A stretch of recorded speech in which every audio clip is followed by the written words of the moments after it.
My name is Ethan. And yeah, my parents always favored my sister, Sarah. Always. It's not some melodramatic teenager thing. It's a fact, etched into the very foundation of my life. Think of those picture frames that families put up, the smiling faces, the posed shots. In ours, Sarah was always center stage. Valedictorian, soccer star, prom queen. Me? I was there, usually a little blurry in the background, holding the camera half the time. It started early. Sarah was precocious, smart, bubbly, just naturally charming. I was quiet, observant. I preferred books to playgrounds. In their eyes, Sarah was a shining star. I was perfectly adequate. Christmas mornings were the worst. Sarah would unwrap a mountain of presents, her squeals echoing through the house. I'd get fewer and smaller, practical socks, a sensible sweater. One year, I got a dictionary. Sarah got a pony. Okay, not really a pony, but you get the picture. The disparity was always there, a constant, low humming reminder. It wasn't malicious, I don't think. My parents loved me. I know they did. But their love for Sarah was brighter, sharper. It consumed all the oxygen in the room. I learned to live with it, to accept it, to fade into the background. I became good at being invisible, which in hindsight probably wasn't the healthiest coping mechanism. Growing up, I excelled in computers. I could code before I could drive. While Sarah was dating the football team, I was building my own website, learning about cybersecurity. I wasn't interested in the spotlight. I just wanted to create. After high school, Sarah went to an Ivy League school on a scholarship. My parents practically threw a parade.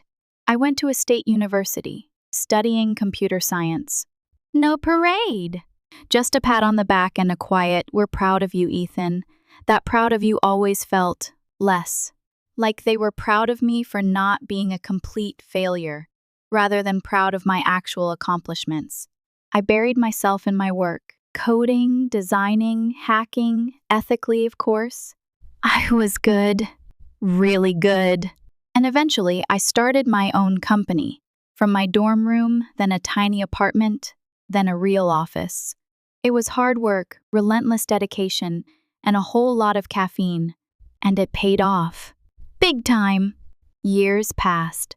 Sarah graduated, got a high-powered job in finance, and lived the glamorous city life. The kind you see in movies. My company exploded.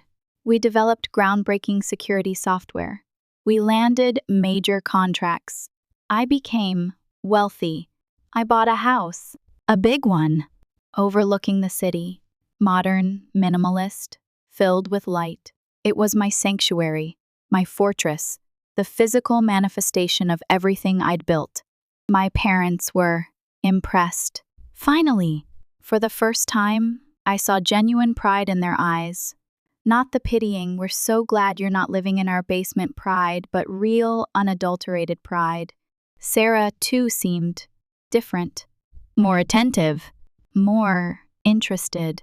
"Ethan, this place is amazing," she exclaimed when she first visited. "You've really done well for yourself." It felt good, validating, like all those years of being in the shadows were finally worth something. Then the bomb dropped. Sarah lost her job. It wasn't her fault, she said. Restructuring, downsizing. But the truth was, she'd always been a bit reckless with money, living beyond her means. Parties, clothes, travel. She called me, her voice tight with panic. "Ethan, I don't know what to do," she confessed. I'm kind of broke." And then came the question I knew was coming. "Could I maybe stay with you for a while? Just until I get back on my feet?" My gut clenched. The years of resentment, the feeling of being second best, the quiet hum of injustice, it all surged to the surface. But then I looked at her, my sister, scared, vulnerable, for once not the shining star. Of course, Sarah, I said. You can stay with me. Sarah moved in. The guest room became hers. Designer luggage, expensive clothes overflowing the closet. It was disruptive. She was grateful, at first. Cooked dinner, helped with chores. Tried to be less Sarah, less demanding, less entitled. But the facade didn't last. The dinners became takeout. The chores became my responsibility. The gratefulness faded, replaced by an air of expectation. She started going out again. Late nights, expensive cocktails, new clothes. My house became a hotel, a free ride while she networked. My anxiety grew. It was like reliving my childhood. Sarah, center stage, soaking up the attention, while I retreated back into the shadows of my own home. My work suffered. I was distracted, resentful, exhausted. I started having nightmares, dreams of being trapped in a dark room, Sarah's laughter echoing from the other side of the wall. One evening, I found her in my office, sifting through my papers. "What are you doing?" I asked, my voice sharp. She jumped, startled. "Just curious," she stammered. "I wanted to see what you've been up to." "This is my private space, Sarah," I said, my voice rising. "You can't just come in here and—" "What?" "Snoop around," she finished, her tone defensive. "Don't be so dramatic, Ethan. I'm your sister." "Exactly," I said, my voice trembling. "You're my sister, and you're treating me like I owe you something. Like this is your right," she scoffed. "Oh, please. Don't act like you're suffering. You're loaded. What's a little room and board to you?" That was it. Something snapped inside me.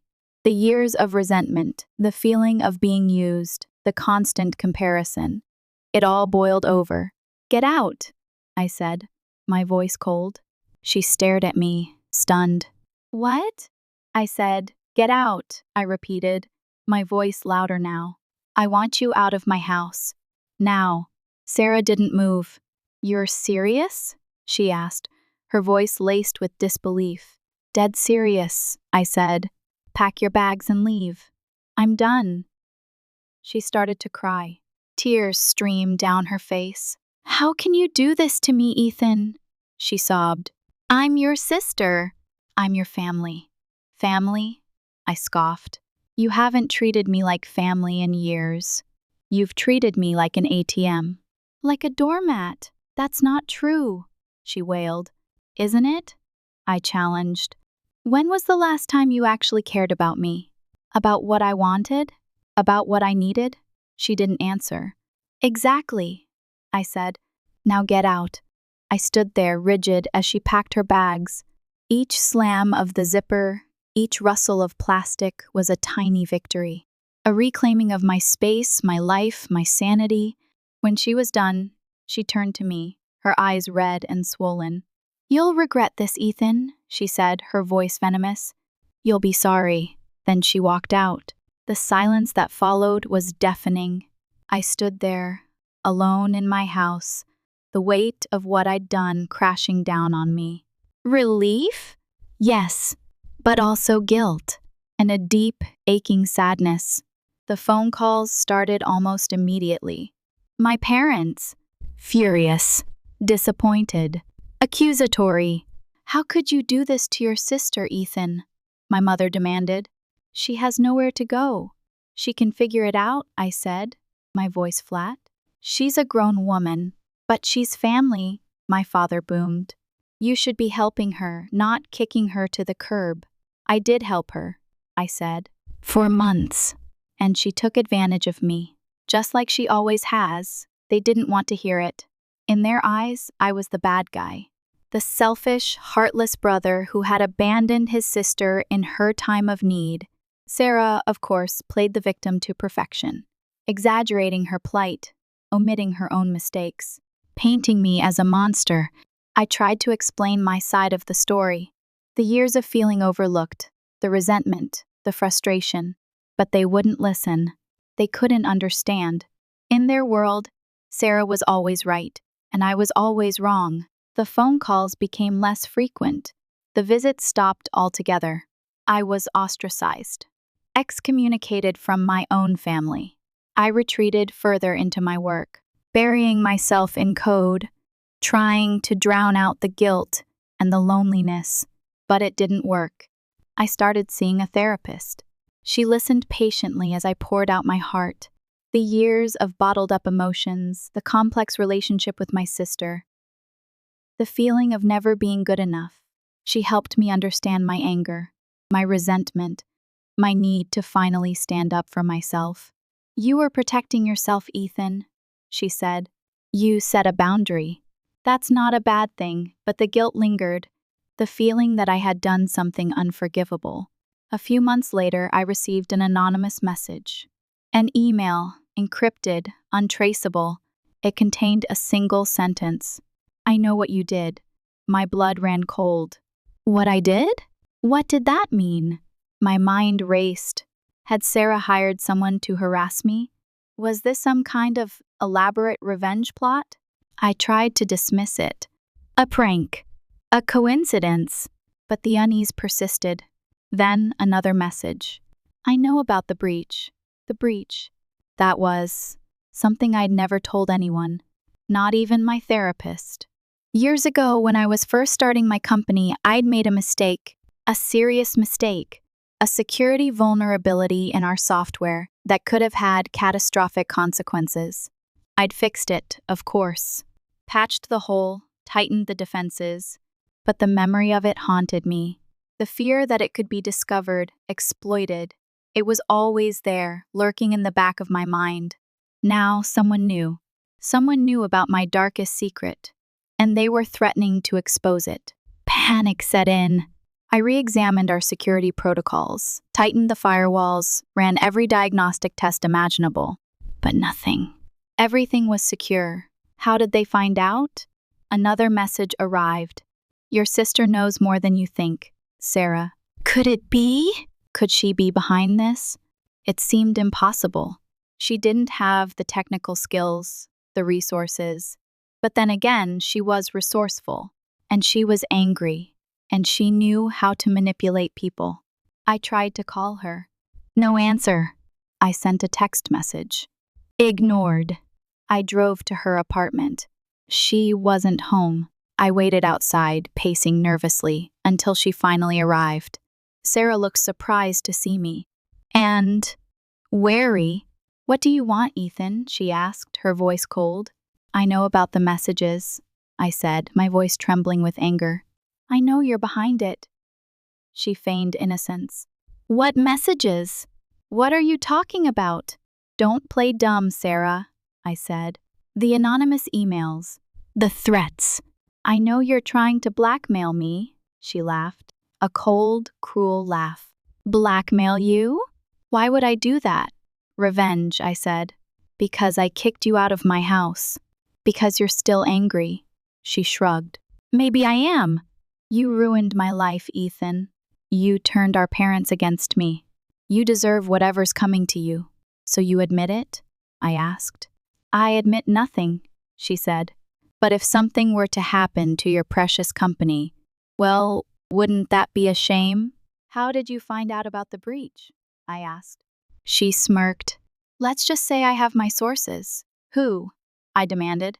"Who told you?" She didn't answer. I grabbed her arm, my grip tightening. "Tell me," she gasped, trying to pull away. "Get off me, Ethan. You're hurting me." I released her, guilt washing over me. "Just tell me who told you, Sarah. Please. This could destroy everything I've worked for." She hesitated, then spoke in a low voice. "Remember David? Your old college roommate, David?" I hadn't spoken to him in years. We'd had a falling out, over a girl. A silly, petty argument. "He always resented you, Ethan," Sarah said. "He knew about the breach. He knew it was your biggest secret. And you contacted him?" I asked, my voice barely a whisper. "He contacted me," she corrected. "He saw what happened with our parents. He knew I was angry. He offered to help." My head was spinning. Betrayal upon betrayal. "What do you want, Sarah?" I asked. What will it take for you to stop this? She paused, considering. I want everything you took from me, she said. I want my life back. I want our parents back. And I want you to suffer. That's not possible, I said. I can't give you any of that. Then you leave me no choice, she said, her eyes gleaming with malice. I'm going to expose you, Ethan. I'm going to ruin you. I stood there paralyzed, my entire world crumbling around me. My company, my reputation, my family, all threatened by my own sister. I had a choice to make. I could give in to her demands, pay her off, try to appease her, hope that she would eventually leave me alone.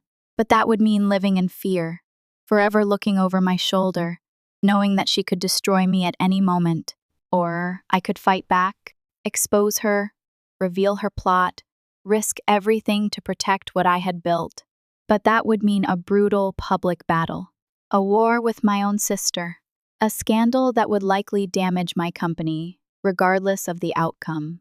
I spent the next few days in a state of torment, weighing the options, considering the consequences. I talked to my therapist. She encouraged me to stand up for myself, to not let Sarah control my life. I talked to my lawyer. He advised me to explore all possible legal avenues, to gather evidence, to prepare for a potential lawsuit. But in the end, the decision was mine, and I knew what I had to do.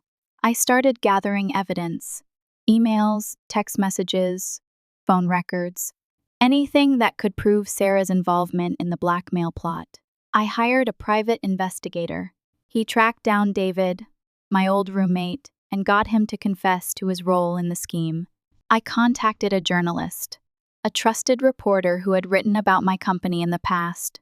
I told her everything, the breach, the blackmail, Sarah's involvement. She was shocked, but intrigued. She agreed to investigate the story, to give me a platform to tell my side. Then I confronted Sarah. I invited her to my house, told her I wanted to talk. She arrived, cautious but confident. She thought she had me cornered. She was wrong. I showed her the evidence. The emails, the text messages, David's confession. Her face paled. Her composure crumbled. You can't do this, Ethan, she pleaded. You're going to destroy us both. You already did that, Sarah, I said.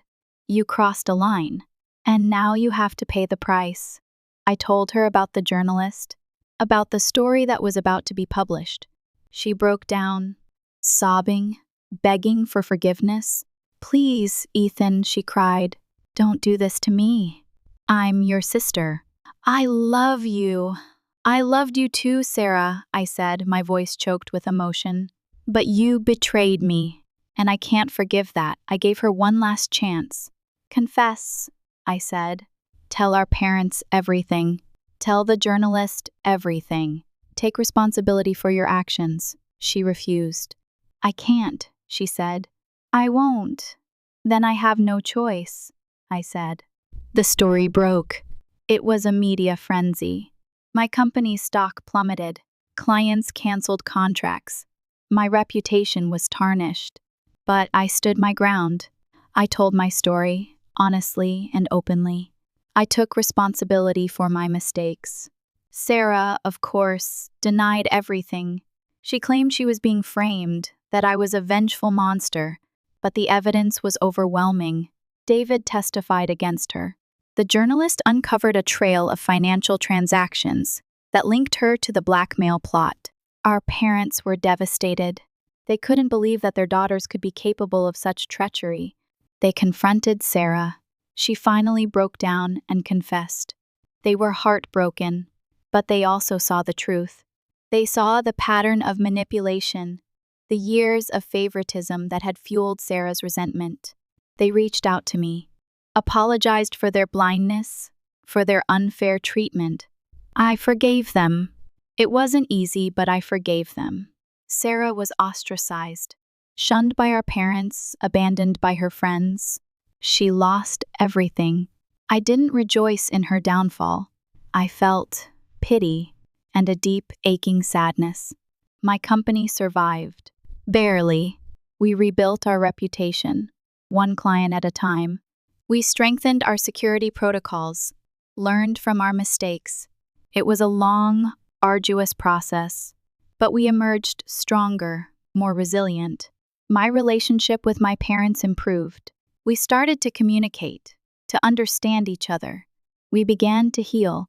Sarah, she disappeared. I don't know where she went. I haven't heard from her since. Sometimes, I wonder about her. I wonder if she's found peace, if she's learned from her mistakes. I hope so, but I also know that I made the right decision. I had to protect myself, my life, my sanity. I set a boundary, and I stood by it. It was the hardest thing I've ever done, but it was also the most important.